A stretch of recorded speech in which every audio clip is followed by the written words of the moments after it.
এখনো ফোনটা কেটে দিল। এত দিনও রাগ কমে নেয়।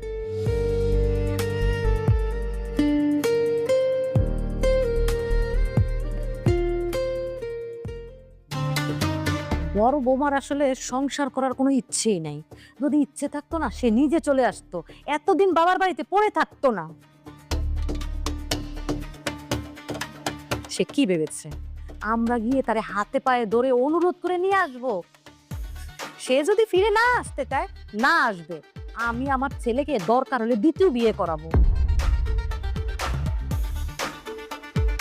অন্তত দ্বিতীয় বউ এসে আমার ছেলেকে না একটা বাচ্চা দিতে পারবে।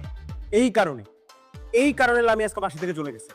কথায় কথা তুমি ওকে ছোট করো, ওর সাথে বাজে ব্যবহার করো, কে বন্ধা বলে খোটা দাও। শুধুমাত্র তুমি আমার মা বলে আমি তোমাকে কোনো কিছু বলতে পারি না। ও মা, সব দোষ এখন আমার হয়ে গেল? সে যখন চলে গেছে, আমি কি তাকে একবারও বলেছি যে সে চলে যাক? সে নিজের ইচ্ছা থেকে চলে গেছে। না মা, তুমি ভাবিকে যেতে বলোনি, কিন্তু তুমি বাসার মধ্যে এমন পরিবেশ সৃষ্টি করেছো যে ভাবি এখানে টিকতেই পারেনি।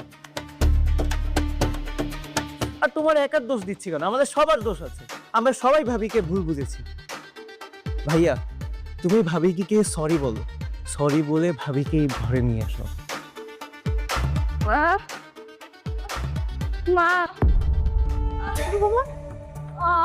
রাফি, আমাকে হসপিটালে নিয়ে চলো। আমার মনে হচ্ছে বেবি আসার সময় হয়ে গেছে। আমার খুব ব্যথা করতেছে। রাবি, এখনই চলে আসতে হাসপাতালে ভিতরে আস্তে আস্তে।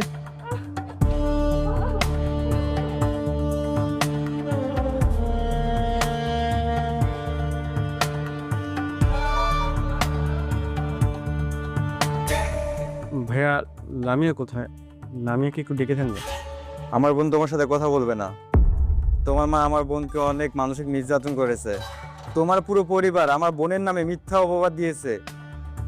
আমার ছোট বোন নাকি তোমার ছোট ভাইয়ের বাচ্চা নষ্ট করার চেষ্টা করেছে। আবার তোমার মা আমার ছোট বোনকে পুলিশে দিতে চেয়েছিল। তুমি কি ভেবেছো এত কিছুর পরেও আমি আমার ছোট বোনকে তোমার বাড়িতে পাঠাবো? না, আমার বোন তোমার সাথে যাবে না। আমি চাই না এত কিছু পরেও আমার বোন তোমার বাড়িতে গিয়ে কষ্টে থাকুক। ভাই, আমি মানছি আমার পরিবার এবং আমি লামিয়াকে অনেক কষ্ট দিয়েছি।